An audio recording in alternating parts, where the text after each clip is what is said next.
My name is Bonita Mersiades. I was a senior executive with Football Federation Australia. I became a whistleblower when I witnessed how corruption and favours influenced the decision for the 2018 and 2022 World Cup tournaments. This is how crime works.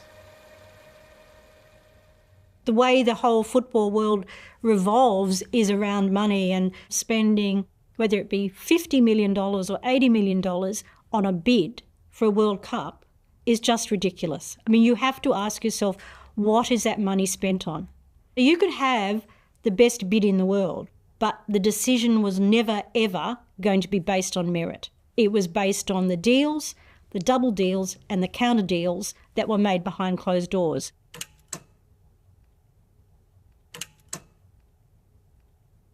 I first became involved directly with the World Cup bid in February 2008.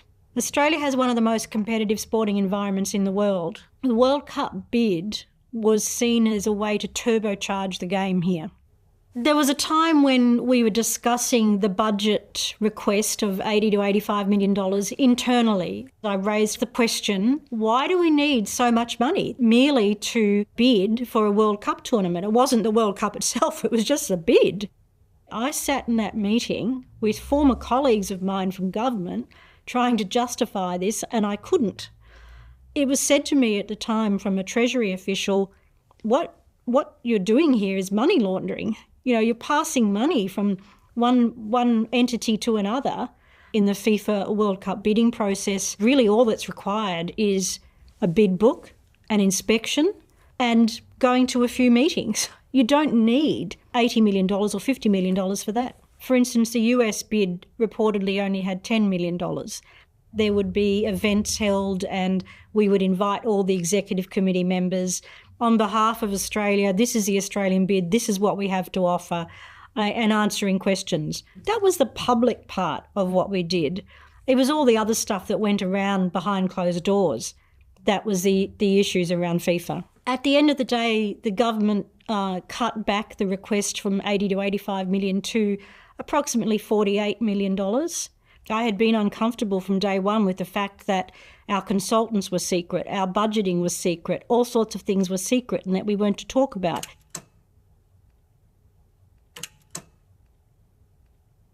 When we were bidding back in 2008 to 2010, there was no limit on how much money an individual bidding nation could spend on their bid. And there was no guidelines really, or no rules about what you could spend it on. There were guidelines about not colluding with other bidders, the guideline which said that we shouldn't offer executive committee members any favours, but they were very loosely adhered to. In a sense, FIFA set everybody up to collude because they had two World Cups going at the same time, 2018 and 2022. Almost any strategist in the world would think if we've got two tournaments up for grabs and we've got these two handfuls of bidders going for either, what you want to do is have a partner going into that voting room from an opposite bidding team so you can exchange votes. So to have that guideline was just utter nonsense, and to suggest that it didn't go on in every single bid is also extraordinarily naive. It did. At the time, there were 24 members of the executive committee, and so to win, you needed 13 votes. It was simple as that. One of the ways that we thought we could win is to be everyone's second favourite bidder. And one by one, everyone else would fall away and we'd come through and win. Bearing in mind that within Asia, there had been, at the time that the bidding started, there were 5 bidders. There was Australia, there was Indonesia, there was Qatar, Japan and Korea. We knew who was on the executive committee, but we needed to find out what sort of people they were, to the extent that you could from a desktop research, who they were married to, how many children they had, what languages they spoke, what their ethnicity is, what their religion is, whether they drank wine, what sort of wine, what were their business interests, where did their business interests lead us. We did put it all together as part of a dossier on all of these people. And other countries also tried to do the same thing. That was just going on all the time.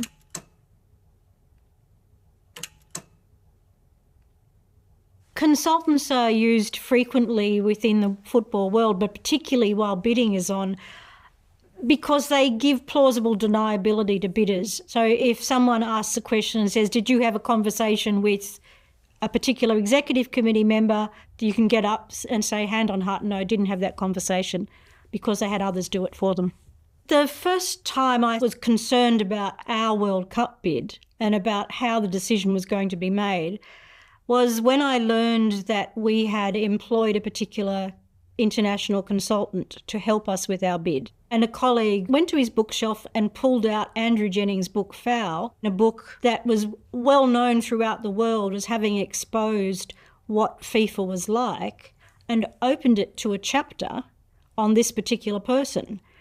And he said, you better read this because you're going to have to get used to him. Almost every bidding nation had consultants. When the then chairman of Football Federation Australia, Frank Lowy, decided that we would bid, he went to Sepp Blatter, who was the president of FIFA at the time. He went to the Germans and said, well, how did you win? And they said, well, we had these consultants, and you can't win without these consultants. So they were seen as being the three key people who could help deliver a World Cup. Two of those people we were never to mention. We were never to tell anybody that we had engaged Fedor Radman or Peter Hargitay. The key members of the bid team included Frank Lowy, who is also a billionaire property developer in Australia, our three international consultants, and the Chief Executive Officer, Ben Buckley.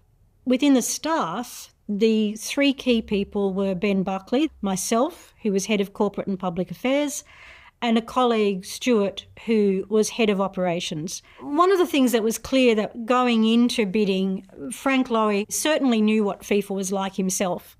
He knew that the people within FIFA were very impressed by wealth, and he was prepared to show his wealth in order to impress people. There was a number of billionaires that sort of hung around or were part of the decision-making process. So, for instance, the Korean Football Association president was a billionaire. He also had been a candidate for the Korean presidency of the country, not just of the Football Association.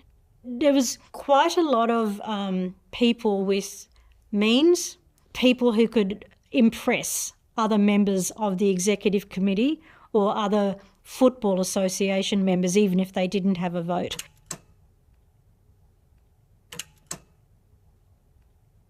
In terms of favours for executive committee members, that was always going to happen. One of the most striking examples from an Australian perspective was when in September 2010, when we learned that Australia had given $500,000 US to upgrade a stadium in Trinidad and Tobago.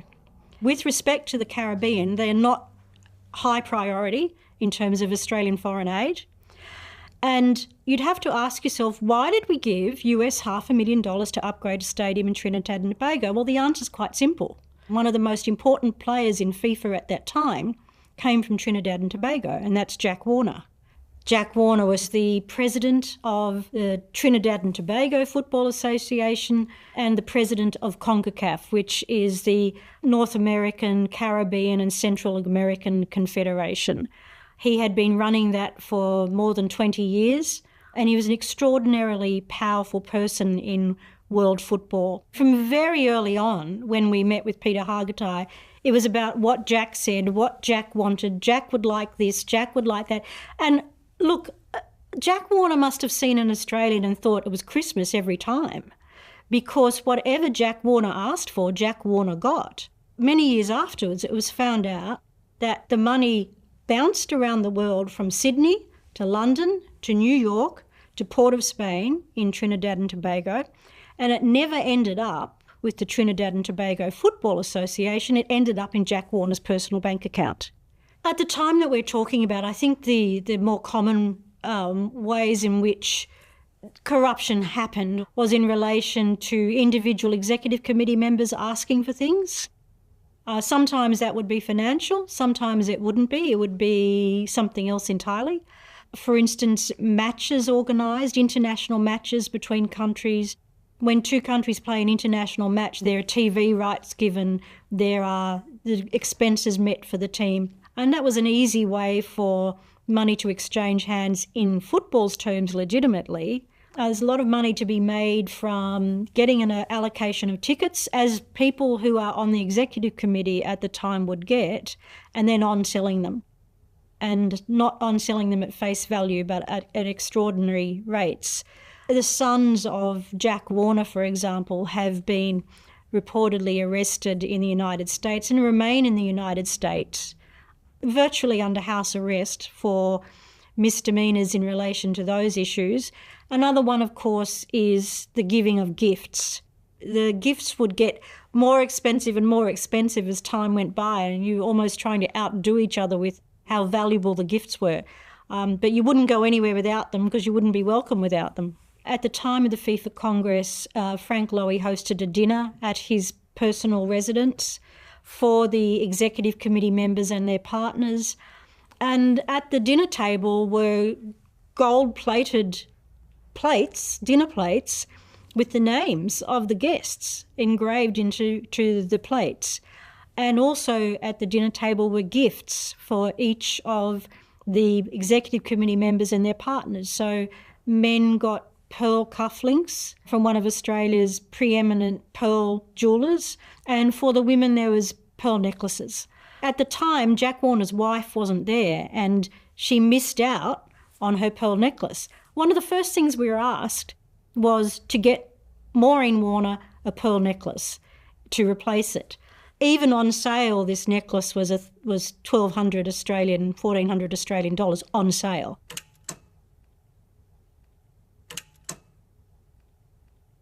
Well, Oceania only had one vote, but its vote was absolutely vital because up until 1 January 2006, Australia had been part of Oceania.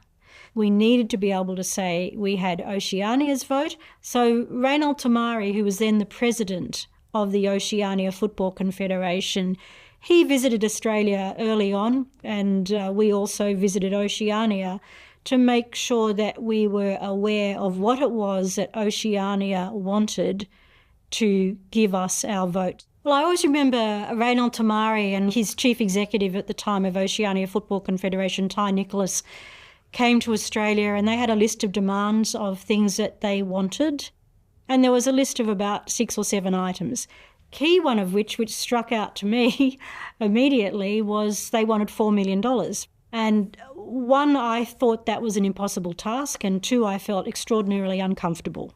But what we would give money for was what they called sports development means. It was decided that the $4 million would be split up between the countries of Oceania other than New Zealand, and that was how we would give our $4 million. And those sports development projects would be didn't have to even be for football. It could be for netball, it could be for rugby league, it could be for whatever was the biggest sport in that particular country. It has to be said that to this date, 15 years later, that project now continues. So there wasn't inherently anything wrong with the activity. You can't, as an Australian living next door to the Pacific, say that we shouldn't be giving foreign aid to Pacific nations. There was nothing wrong with that. However, this was the first time it was done, and it was only done because we needed Oceania's vote.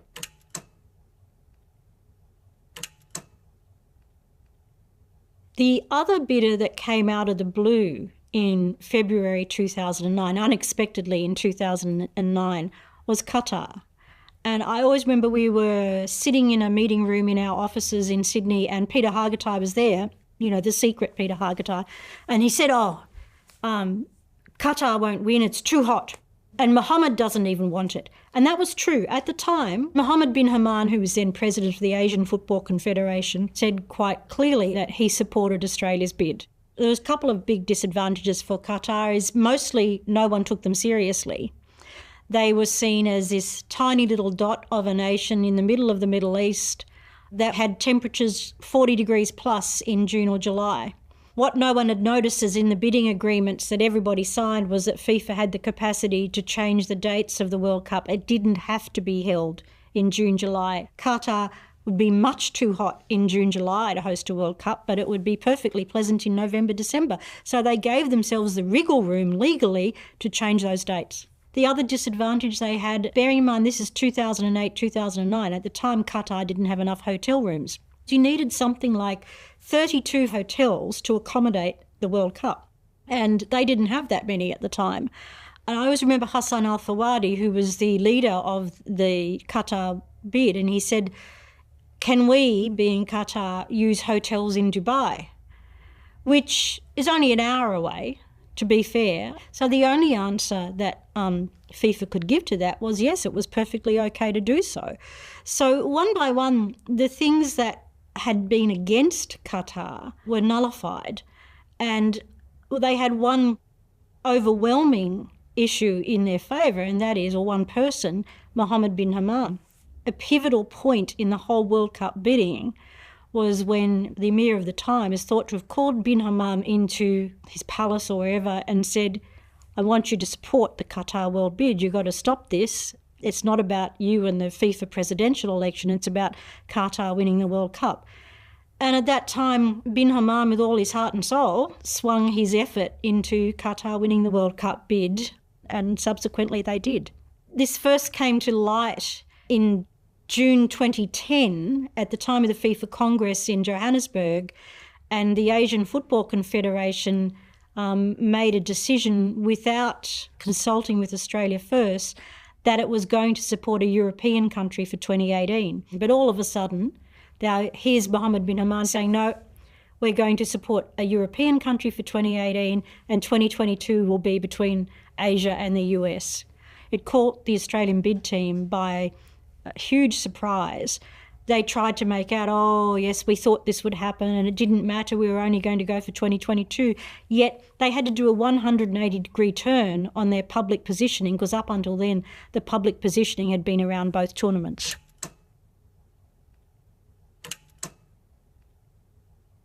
I always remember being in Zurich in July 2009, and we were walking across the foyer of the FIFA headquarters. There'd been a couple of days of meetings. Our Prime Minister had been to meet Sepp Blatter, and Jerome Valcke, who was then the General Secretary or CEO of FIFA, turned to us and said, you know you won't win. And we had been walking almost like West Wing TV, and we'd been walking, we stopped and said, what do you mean? You won't win because you can't possibly get the revenue from TV that the Americans will. Now, this was July 2009. We were about 6-7 months into the bidding process and had another 18 months to go. My view at the time was we should withdraw. The time frame was wrong, the time zone was wrong for the rest of the world, and we just didn't have the powerful networks that the United States and elsewhere in the world has. And I thought at the time, okay, we withdraw with honour, and we say to the government, here's the money back that we haven't spent. But instead, what was decided is that we would get PwC to write a report, a so-called independent report, which said the future of football is in Asia, which of course we'd all heard before. All the future TV revenues were going to come from Asia. 75% of the world's population was in Asia, and we were in the Asian time zone.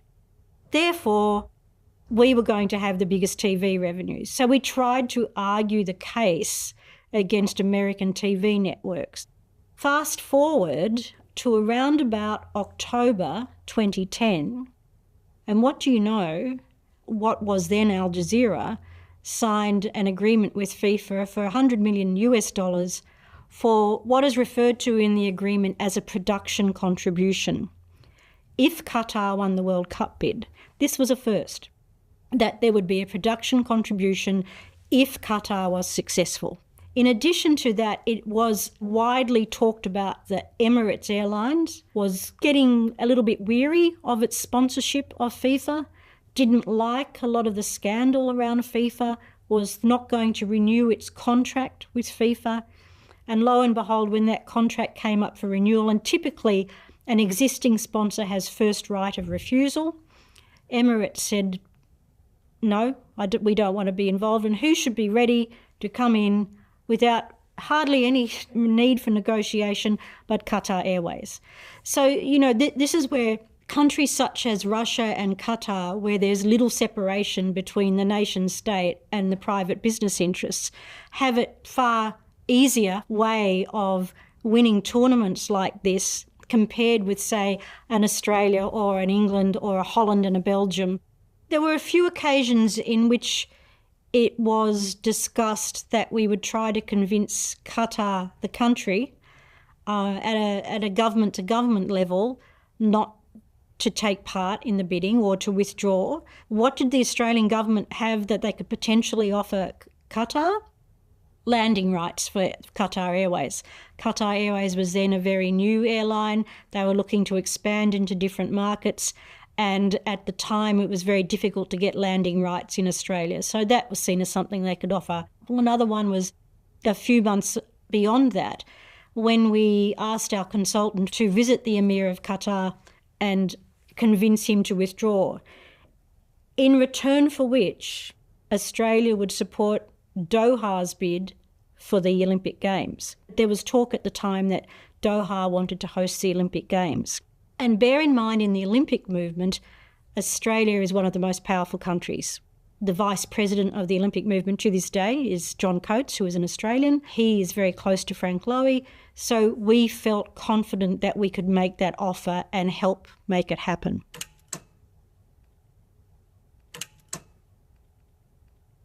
I think it was about March 2009, there was an announcement about who was bidding for 2018 and 2022.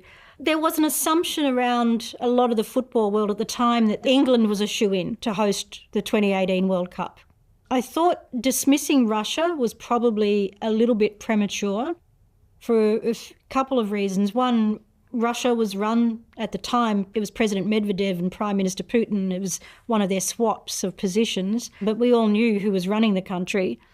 In July 2009, Sepp Blatter got up and talked about how he wanted the World Cup to be in places that had demonstrably been able to host mega sporting events, which we saw as something in our favour because we do that, but also which would make an impact on the world. And it was clear to me then that Russia was probably going to be his favourite and who he wanted to see win the 2018 World Cup. Bearing in mind, this was at a time before we knew about the state-sanctioned doping within Russia in relation to Sochi. The discussion became around, well, who can we strike a partnership with? And everybody assumed that Australia would do that with England, but our consultants very strongly said, forget England, we'll go to Russia. That's who we do the deal with. I do remember very clearly a conversation that I had with Frank Lowy, and I was feeling very uncomfortable and tapping my pen and thinking I really don't want to be here. And he and I got on very well at that time, and he said to me, what's wrong? What are you upset about? And I said, I'm thinking of something that somebody in my past would say to me as I was growing up. And I mimicked the accent of the person who said it to me, and I said, never trust a Russian. And he said, that person is probably right, but this is what I've got to do now, and I will do whatever it takes to win.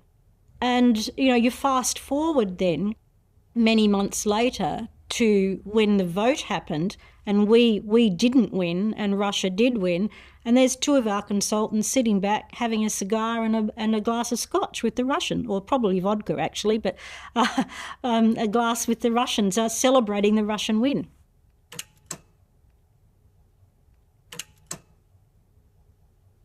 Towards the end of the bidding timeline, around about October, November 2010, Raynal Tamari ended up being suspended from the executive committee because he had asked for one too many favours. Some English journalists masquerading as consultants for the American bid visited him in New Zealand and said, what can we do to get your vote for the American bid? And he said, you can give us $4 million. So even though he'd already got $4 million from us, he wanted another $4 million. Turns out they were fake consultants, they were journalists. Tamari had two choices. He either could fight the fact that this all happened and he was suspended, or he could accept it. If he had accepted it, then there would have been another voter come in and vote for him, for Oceania, but he decided to fight it. Meanwhile, Mohammed bin Haman privately was funding Taimari's court case, because by then bin Haman was totally committed to Qatar winning that World Cup bid. Therefore, Oceania didn't have a vote. So there was Australia stuck without one of its votes that it was counting on as it went into the room for the final vote.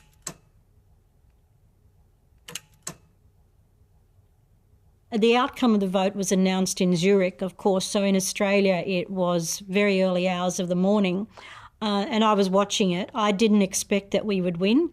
It was no surprise in one sense that we didn't win, but of course it was disappointing. I felt very sorry for my colleagues. Most of my colleagues who worked on the bid wouldn't know any of this stuff. They were junior people, junior officers. They would have just worked really hard to do the best job they could do to put the best foot forward. Well, Australia tried very hard to get everybody's vote, but in the end, they got one. And that wasn't Reinald Tamari because he wasn't in the room to vote. So it was reported afterwards that at least 2 people told Frank Lowy that they had voted for Australia, but of course that wasn't possible. There was only 1 vote. My personal view is that vote was Sepp Blatter, because he knew what was happening and he felt sorry for us. And so he had a bit of a soft spot for Australia and didn't want to see us completely disgraced.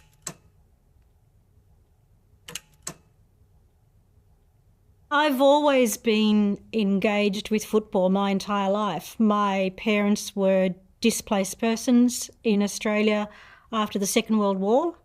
And one of the ways that displaced persons and later on migrants in Australia sort of settled in a new country was to set up a soccer club or a football club.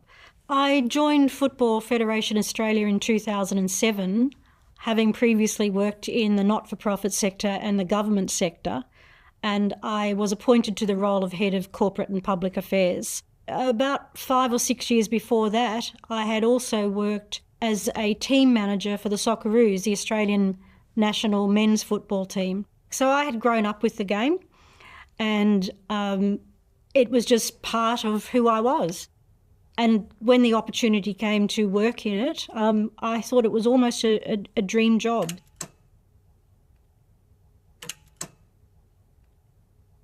I think my experience as a woman working in a male-dominated organisation is the same as any woman around the world working in a male-dominated organisation. It's not easy. You're expected probably to do more than the average man. That's just the truth. If you're also a wife and a mother or just a mother and you have other responsibilities, it can be very difficult to balance those. And within football in particular, not from the players. I've dealt with players, but with the administration, there was a lot of misogyny. The view that women weren't really fit to work in football and they shouldn't be there. And you weren't really welcomed as a professional or as an equal. On the way back from Egypt, where we had been for the 2009 Under-20 World Cup, saw online a newspaper report which had Peter Hargitay on the front page that revealed that Peter Hargitay was employed by us. We then had our minister's office on the phone saying, is this report true? Because they were then, of course, concerned how are they going to answer a question in Parliament about the Australian bid team employing a consultant that we hadn't actually told anyone about. A good question. Ben said, I better ring Peter Hargitay. And Peter Hargitay was on the end of the phone screaming and blaming me for the report because this journalist was a friend of mine. He's someone I had known for 15, 20 years beforehand. And I had not told the journalist that Peter Hargitay was employed by us, and I wasn't his source. But Peter Hargitay really screamed at me and blamed me and told me I was stupid and incompetent and disloyal and all sorts of things. The sort of thing you don't really say to anyone, and the sort of thing, it was misogynistic behaviour. I look back now and realise how appallingly I was treated as a woman, and all the men I worked with, not one of them stood up for me in that respect. And that was bad enough. So I did read a report about 100 female players who had written protesting about the sponsorship by Aramco. And I think it's great to see younger generations of players who are willing to say what they believe. And we should be encouraging it. We should be encouraging it in the world.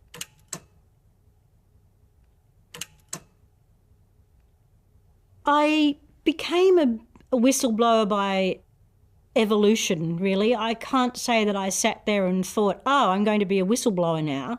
In January 2010, I was called into the president's building that he had in Sydney and basically was told by the CEO that I was sacked. And when I asked why, I mean, I knew why. They didn't like me being around. They didn't like me asking questions. They didn't like the fact that I didn't like being there. He just, referred to an email I had sent which said that I was uncomfortable with one of our consultants. So that was it. I was out of a job. When I was sacked, people contacted me and said, what happened? Because people who knew me knew that I wasn't incompetent. They knew that I wouldn't leave willingly, that I loved football and I loved the work. So what happened? And as I started to put things together, I realised that the whole process was set up to be corrupt. The whole process was set up for all the things that were in the guidelines that they said you shouldn't do.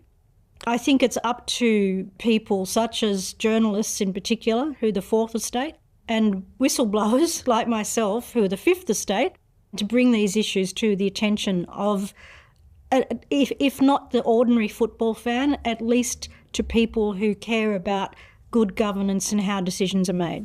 At the end of the day, that's football's money, and that should be accounted for as money that belongs to the game. There were all sorts of investigations into that time frame and that era. The FBI, 4 years later, raided a FIFA meeting in Zurich in May 2015, and that led to a range of arrests and a range of suspensions. Sepp Blatter was suspended in 2015. Then in 2016, there was an election for a new president. Eventually, Mohammed bin Haman and Jack Warner were suspended from FIFA because it had been reported that Jack Warner had caused 25 payments of $40,000 each to be made to 25 members of the Caribbean Football Association, which is a sub-association of CONCACAF. And that was in the context of Mohammed bin Haman wanting to be president of FIFA and the FIFA presidential election coming up in June that year. Back then, in 2010, for deciding the 2018 and 2022 World Cups, the president and the executive committee made the decision. It was a vote by 24 men as to who would get the World Cup. Today, first of all, they publish the bidding documents, which is an advance on what we used to have. They used to be secret. They also have a vote of the entire Congress. That is not to say that the FIFA president doesn't try to influence how that vote will go, but it is an open vote of the Congress. But in many ways, not just in relation to World Cup bidding, but other things which FIFA does, they're not a lot more transparent. They've developed policies, they've got great PR, they spend an awful lot on legal costs,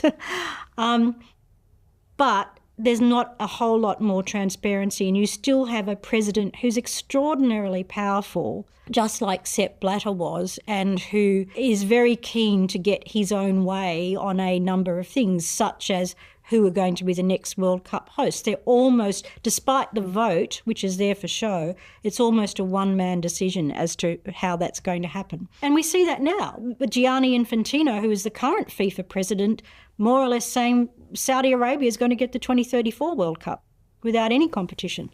And they did. I think the issue around the Saudi World Cup is employment and the use of money, labour laws, all that sort of thing that is still relevant in Saudi Arabia. The decision was not a sort of democratic one. I mean, it was for show, but it wasn't really. And I think it just shows that in FIFA today, money continues to talk. If someone was to look at the history of funding and sponsorship of FIFA and World Cups, you would find that change over decades as the powers within world sport have pivoted. Once upon a time, the power was very much with the Americans. It then brought in the Chinese and the Russians and now the Middle East. And that's where world sport is heading.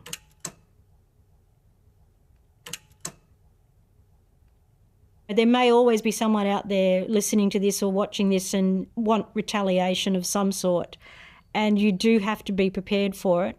You also have to be emotionally prepared for it. It's very difficult to be a whistleblower, and it doesn't leave you.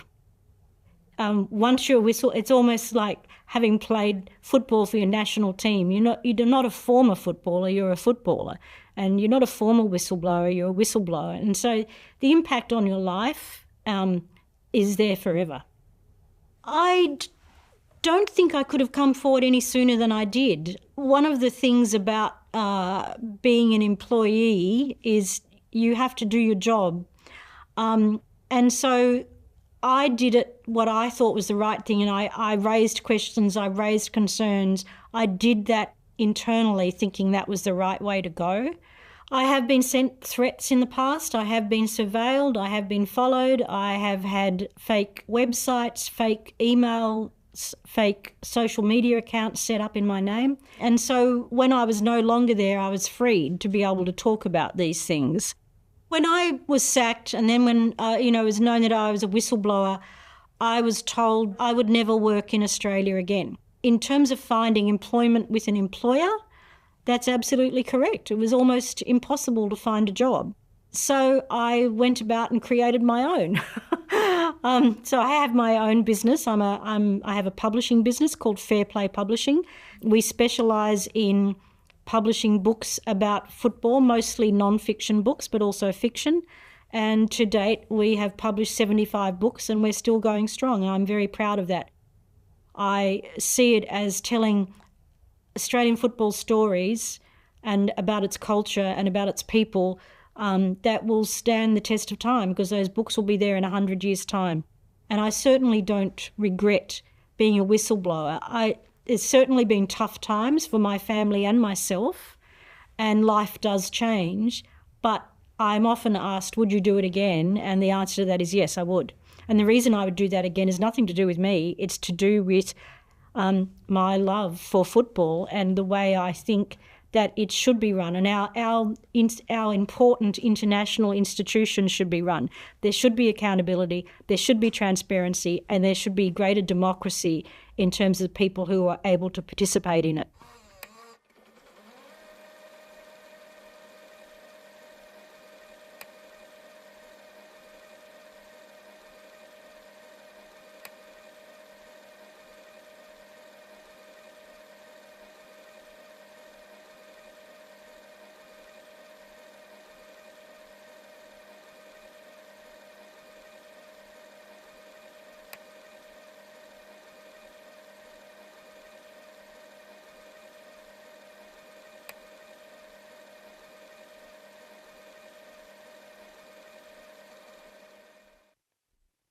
Hi, I'm a producer on How Crime Works. If you enjoyed this, please subscribe and comment below with more topics you'd like to see us cover.